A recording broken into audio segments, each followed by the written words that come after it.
Sir हम चलते हैं वो गैम्बिया ओआईसी पे चलते हैं सर, आपने सरप्राइज लास्ट अभी अब गैम्बिया पे आ जाते हैं जी, गैम्बिया पे आ जाते हैं जी। मैं अर्ज करता हूँ जी, पहले तो चंद दिन अभी मुझे हुए थे जिम्मेदारी लिए हुए एज फॉरेन मिनिस्टर, तो जो फर्स्ट न्यूक्लियर एनर्जी समिट हुआ था, हालांकि कुछ साल कबल दुनिया न्यूक्लियर एनर्जी को नहीं यानी इतना प्रमोट करती थी, लेकिन दुनिया में क्लाइमेट चेंज ने मजबूर कर दिया कि फर्स्ट न्यूक्लियर एनर्जी समिट हुआ ब्रसल्स में। और वो ये था कि जी क्लीन एनर्जी हाइड्रो के अलावा न्यूक्लियर से मिल सकती है। तो वज़ीर आज़म चूँकि मसरूफ़ थे तो वहाँ भी मुझे पाकिस्तान की नुमाइंदगी करने की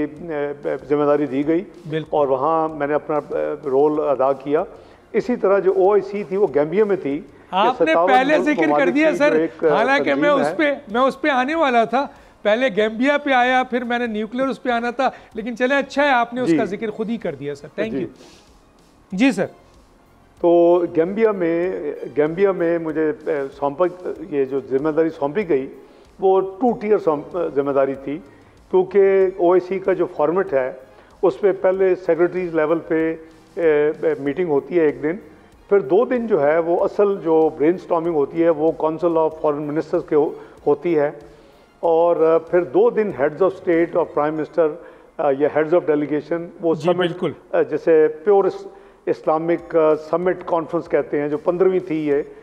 जब से ये बॉडी बनी है, तो उसमें भी मुझे दोनों टियर पे मुझे जिम्मेदारी मिली, क्योंकि प्राइम मिनिस्टर फिर यहाँ उनकी मसरूफियात थी, सऊदी अरेबिया से बिजनेस टू बिजनेस डेलीगेशन आ रहा था। तो अल्हम्दुलिल्लाह हमने पाकिस्तान, जो मैं ये नहीं कहूँगा तन्हाई का शिकार लोग कहा करते थे,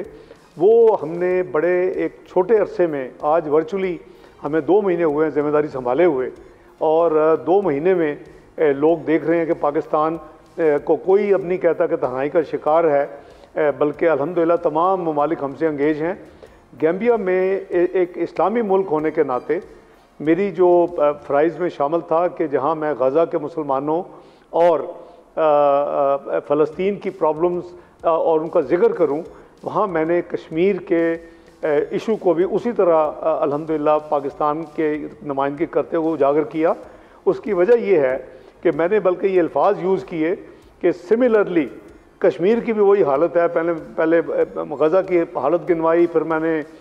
वो बताया समिट में कि क्या क्या होना चाहिए, हमें क्या रिजॉल्व करना चाहिए, जो कि अल्हम्दुलिल्लाह अब हमारी डेक्लेरेशन जो मैनुअल डेक्लेरेशन है गैम्बिया में, या जो हमारा कम्युनिके है करीबन 290 से ज़्यादा पैराग्राफ्स पे, उस पर ये चीज़ें शामिल हैं। तो वो मैंने कश्मीर को भी उसी तरह उजागर किया कि अगस्त 2019 के बाद क्या क्या गैर आइनी और गैर कानूनी और इंटरनेशनल लॉ की वायलेशन और यूएन चार्टर की धज्जियाँ उड़ाते हुए कन्वेंशन भी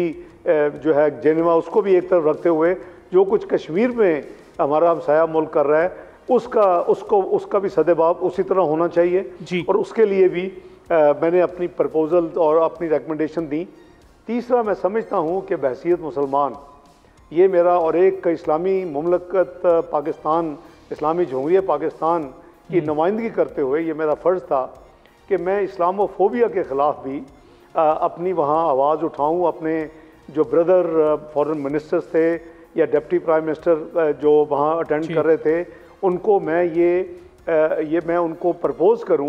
कि भाई आएँ, अगर एंटी सेमिटिज़म के ख़िलाफ़ दुनिया के ग्लोबल सोशल मीडिया हाउसेस जो हैं